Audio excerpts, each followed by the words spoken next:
This week on Quad and B, we're still in the Fredericton area. This time we will make you discover four of the clubs offshore. We will discover H Mudrunners, Grand Lake, Nashwaak Valley, and York North Ridge Runners. So stay with us, Quad and B.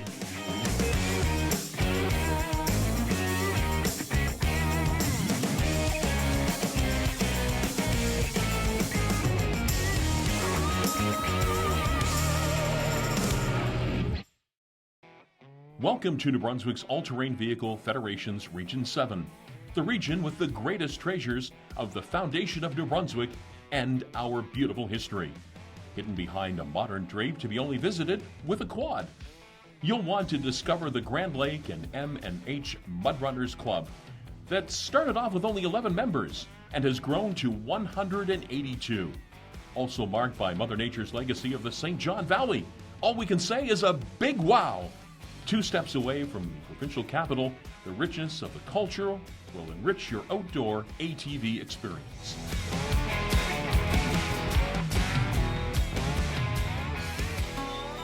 Here we are again for Quad and B. It's really great to see ourselves here. One other super scenery that we can see when you travel on ATV in New Brunswick. We are in the Fredericton area, north part of Fredericton area. We have a region director with us. For this first segment of the show, we will talk about H Mudrunners and Grand Lake. Tim Collins, thanks for being with us. Hey, thanks for taking here to this wonderful place. People have to see this. We're on the trail still, and this is what people can see. Talk to us about a little bit about those 2 clubs, M&H Mudrunners and Grand Lake. M&H Mudrunners, their trails are mostly rail beds and crown land. Lots of wilderness. Grand Lake, well, I'm just saying the name Grand Lake. It's a great big lake. And their trails, they have a lot of private land trails. That's where most of their trails are. And they're separated with the Nashwaak Valley ATV Club is in between. Okay, so there's a connection between the clubs, trail-wise. Do they all connect? Not as of yet, but it is on the works. There's a lot of paperwork to go through, as everybody is aware. That's it. And to inform the people how it works, give us a little tip, the process for the people to have access to some properties, this is some lands. There's an application that has to be filled. It's sent to the government if it's crown land, or if it's private owners, its process is a little different. Yeah, when we do application on private land, we have to get the owner's permission. We have an affidavit being signed by them, or a verbal, which is as long as we have a witness with us. If they don't want to sign the paper, as long as we have a witness with us, where we can have it approved. And otherwise, it's crown land application. It's the go through government. The same as everything else. Everything's got to do with paperwork. That's it. And we keep repeating it show after show. People have to realize how important it is, mostly when we travel on private land properties, because we couldn't have this industry without those access. No, we wouldn't be able to have it. And one thing that we want to make sure that everybody understands is when we're driving on other people's land, is make sure that you respect their land, respect their property. I mean, if you're taking food with you, you had place to take it with you, you got place to bring it back. That's it. So just make sure private land. If we lose our application or access with private land, it cuts off a lot of areas. That's it. You're talking about areas. I'd like you to discuss a little bit about your region. This is Region 7. Region 7. Region 7 consists of 7 clubs. We have Grand Lake, Nashwaak Valley ATV Club, Skedaddle Ridge, York North Ridge Runners, River Valley. We have Victoria County, Millville Mudrunners. In our region, we have approximately 1,000 kilometers. Wow. We have approximately 2,000 members in our region also. Otherwise, last year, we're expecting a better year this year than we did last year. I will ask you the question, with the trail number 10, it's still an issue. The Federation is working hard to get that accomplished, to get that finished. In this area, for the two clubs we're talking about now, MNH, Mudrunners, and Grand Lake, do they connect to Highway number 10? North York Ridge Runners, I believe they have a section. Okay. Grand Lake hasn't got anything for number 10s as of yet. They have trail, but they are working on it. Okay. As a region director, do you think that someday this will be something that we will see have a connection? That's what we're working on. Me and my other regional director, Bob Stokes, we're working together real hard to get all our clubs connected. And one of our connections we're doing this year is from the Nashwaak Valley to Skedaddle Ridge. Okay, we'll have. And York will be going by North York Ridge Runners. Okay, so super. it should be an easy connection after. Great. Okay. For your personal experiences, what you live being involved in this industry, because it's volunteering. How do you live that? Volunteering. It must be crazy or passionate. Yeah, one or the other. Both. Oh, we need both. Both. Yeah. Volunteer. Well, as long as the wife wants to put up with it, I'll keep volunteering. And passionate. Yeah, I am passionate about ATV, and I love doing it. I've been doing it for 15 years. Okay. And I started up in the Acadian Peninsula, and I moved this area here, and I'm working hard on this area here also. How do the trails compare? Because you just said that you were in the Acadian Peninsula compared to those two clubs here, MH Mudrunners and Grand Lake. Is it similar, same conditions, or different? No, it's similar because it's all through natural forests, and there's not like these two clubs here. There's not. It's mostly out in the wilderness and some rail beds part of it also, which I seen up home when I was living up in the Acadian Peninsula. Okay. For those two clubs, still, what do you see in the near future, or probably, let's say, 4 or 5 years from here? You pray for that. We're gonna all connect. That's our goal. I like to hear that. That's our goal. Our goal and my goal and my partner in Region 7, our goal is to connect all our clubs. Okay, we'll have Bob Stokes next week to talk about his clubs also, but still, we will be back and talk about the two other clubs. But when you look at it, what's really important in your point of view to maintain the continuity of the growth of the ATV industry? Well, we need the support of people, of public, of government. That's a big thing. We need the government support. It's coming. It's slow, but it's coming, and I think we will get it. I believe we will get it. Optimism and you have to be. You have to be, and whatever you want to do today, if you don't got optimism, you're not gonna go far. Yeah. The Federation is young also. Only we'll get to 18 years and celebrate its 20th anniversary in a few years. At your point of view, what was the key thing that the Federation did that made the people change their point of view about ATVing? Because it's not, the reputation of ATVing is not the same as it was 15, 17 years ago. No, I think it's awareness and safety. Make them aware of everything going on, what our goals are, and safety. We're trying to attract a lot of kids, giving safety courses to the kids, the younger generation. We're bringing them along. The younger generation, well, they all got parents. They're with us also. So, and we hear that since the beginning of the series. We hear that that ATV is becoming a family event. We hear it more and more, and some of them even bring the dog to a ride. So this is something that this new industry, tourists really look for it. And I'm addressing to the tourists. I'm asking you to sell them those two clubs that we just talked about, M&H, Mudrunners, and Grand Lake. Really interesting sites that people have to see. Well, they got, just like I say, they got Grand Lake. There's a lot of fishing going in Grand Lake. North York Ridge Runner was wilderness. Okay. If you like wilderness, that's the place to be. And as we said, somebody said in an interview that they saw moose along the trail like never before, bears in one morning, bobcats, and this is what we have to offer in New Brunswick. That wilderness you're talking about. Yeah.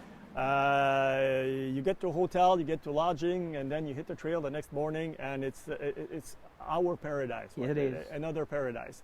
So tourists drive by this area because there are so many nice things to see. When we get back from our break, you're staying with us, Tim, because we will be talking about the other clubs: Nashwaak Valley, York North Ridge Runners. So you stick with us because we have lots of interesting things to say are coming up.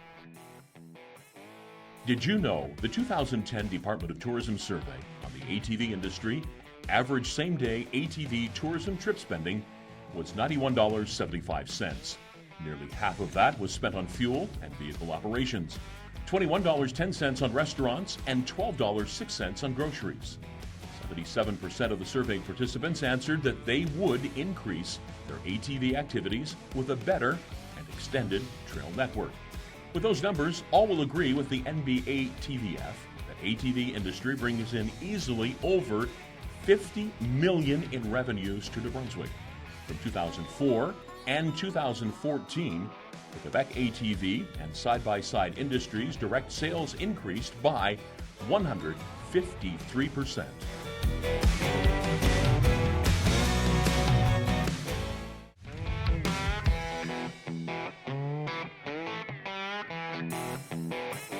The York North Ridge Runners Club is situated in the northwestern tip of Fredericton. It too offers breathtaking scenery of the St. John River's richness. Its nearby club, Nashwaak Valley Club, more to the north center of Fredericton, borders the St. John River with a great number of lakes and rivers with enchanting natural wonders. As with other Region 7 clubs, these two clubs don't groom trails in the winter season. Their 600 members have an excellent trail network with great scenery, making you want to come back again and again.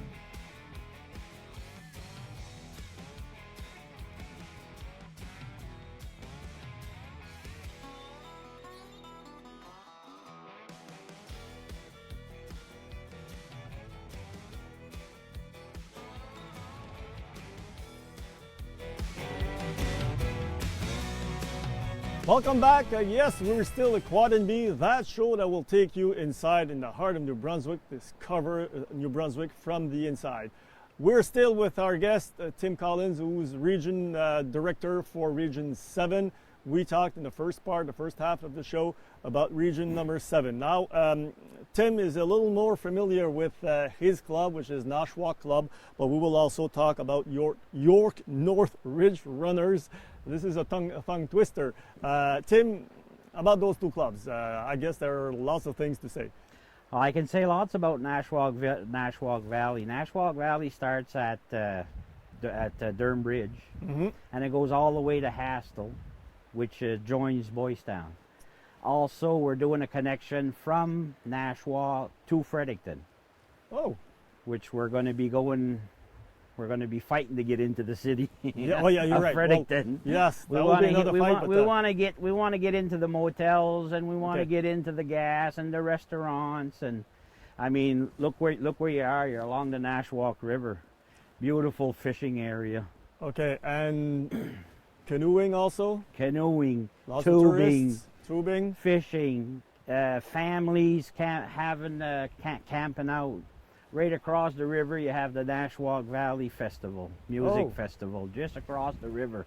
Okay, so any time of the year you come here, you have many things to see, many things to You'll see many canoers, many kayaking, many tubers, many fishers, all along the river. Let's talk about this trail. It runs along the Nashwaak River, as you said, so I guess that those pictures we kind of see them quite commonly? All along, All the way? Mostly all along the rail bed. Most of the Nashwaak is along the rail bed, Okay. which the Cross Creek falls into the Nashwaak, which we drive along also. And it's all on the rail bed, the beautiful scenery you see. Yeah, people have a chance to see all those, all that footage that they have the possibility to see. Major events touching ATVs, quadding over here in this area, yearly? Right there now, we just went this past weekend, we had a polka run. Mm-hmm. There was 106 bikes Wow. on our run. We had 200 and some hands. There's most all families, couples. You see them all along the trail. Barbecues along the trails. This is something I'd like to get there. The feeling that you have when people participate to those kind of events. This is a community event, and it's the fun that people have. I don't think that those who never did ATV before really know what that is. We've talked about it in previous shows, that it's what we find in ATVing, rather wintertime or summertime.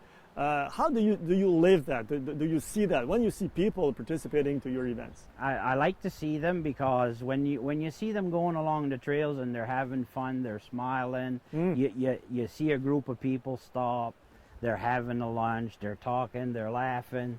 I mean, if you see people like that out in the middle of the woods together, they're enjoying themselves. That's it.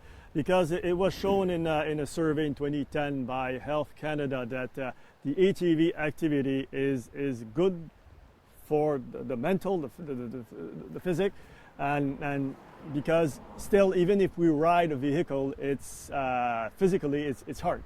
If get out on a bike, and you won't think about what you did last week. You won't be thinking about work, and you'll be thinking about having a good time, and I'm enjoying myself. I'm out in nature.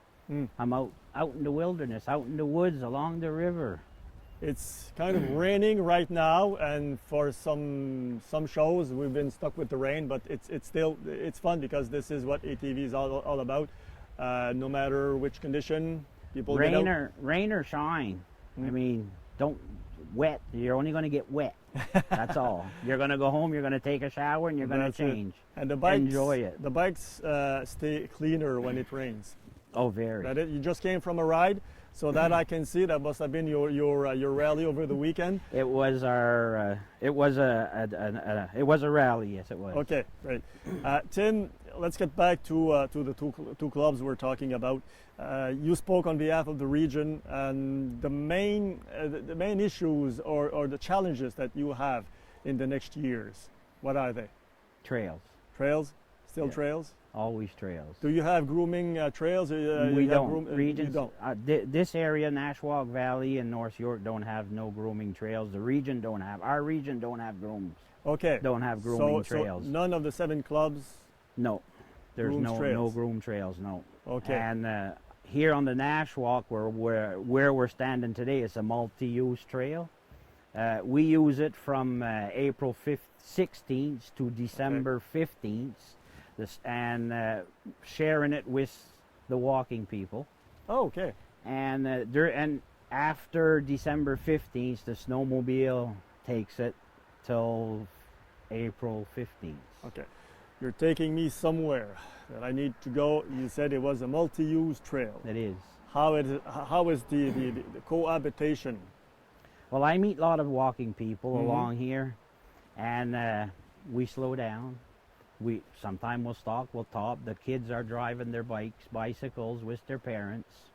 There's many places where you'll just see families walking, and we stop and we talk, and they ask us questions about the trail and what do you do and how is it going, and they ask questions. Okay. Did you at any moment feel that they were at risk, that their safety was jeopardized, or did you ever have that feeling? Never? Never. Did you hear about anything that might have happened on the trail? No, I never heard of anything With pedestrians or bicycles, no, because we called it, it's called the multi-use trail, so we respect each another. Okay, so there must have been quite some education done within the two groups? With the clubs, with their regions, there is communication. Okay. And that's the only way you're going to be able to have your trails, with the communication with the local people. Right. Let's get back to, we want to attract people, we want to bring people here, so I'm giving you 3 minutes to sell your area, because we spoke about the two other clubs a few minutes ago, and now you have the opportunity to sell the clubs in this area. Well, if you want to come on this area here, you can come and bring your tubes, bring your canoes, bring your bikes, bring your fishing rod. During the fall seasons, the scenic view you're going to see around here is unbelievable. The colors. You want to see something nice, you're going to see beautiful colors. Great. People want to come here to have access to your trails. As we said before, there's when they buy their trail permit from another club or from another region in the province, they're also allowed on your trails. You have what we call reciprocity agreements with Nova Scotia and the province of Quebec and hopefully Ontario, which is almost done. So this means that we can bring people from numerous locations. From other province, you can bring them over. They have access to our trails. They have there's lodges along the trails that they can that is available through Tourism New-Brunswick. They can find it on their website. Okay, yes, and people can still call out the Federation as we mentioned before. Tim, we have a few minutes still. I want to fill in with we talked about your personal experiences. So next week we will be talking with another passionate about ATV, Bob Stokes, with 4 other clubs. So that communication, that cooperation with the 2 region directors, I know it's going well. So because the results are there. Yeah, me and Bob, we're new. I'm new with the Federation. I've been with the Federation for a little over a year, and as long as Bob has been, that's how long we've been a part of it. We communicate very well together. Whatever I try to do in my portion of my region, he's aware of. Okay. Whatever he does on his portion of his region, I'm aware of it. So I think that's why we're getting a lot done in our region. Tim, that's all. Thanks for being with us, and thanks for taking us in this beautiful valley, beautiful area, because tourists, people from all around the province need to see this. Next week, as we said, we will be talking with Bob Stokes, the other region director for clubs Victoria County, Skedaddle Ridge, and River Valley. So meanwhile, you have fun on your quad. So see you again next week on Quad NB. Welcome to Riding Tips with Jim. This week we're going to talk about the proper way to climb a hill. Remember, some hills are too steep for your abilities. Use common sense. Some hills are too steep for your ATV regardless of your abilities. Never ride past your limited vision. If you can't see what's on the other side of a crest of a hill, slow down until you get a clear view. When approaching a hill, you should keep both feet firmly on the footrests. Shift the ATV into a lower gear and engage four-wheel drive. Speed up before ascending the hill. For small hills, shift your body weight forward by sliding forward on the seat. For steep hills, stand on the footrests and lean well over the front wheels in order to shift as much weight as possible forward. Do not let your ATV roll backwards on a hill. If your ATV has a front brake, you can try to stop the ATV using the front brake only. Move your body weight forward and use the front brake only to slow the ATV to a stop. If the front brake does not slow the ATV, dismount to the side immediately. Do not attempt to back down a hill using the rear brakes. Use of the rear brakes could cause the ATV to roll over backwards. This has been Riding Tips with Jim. Keep the rubber side down.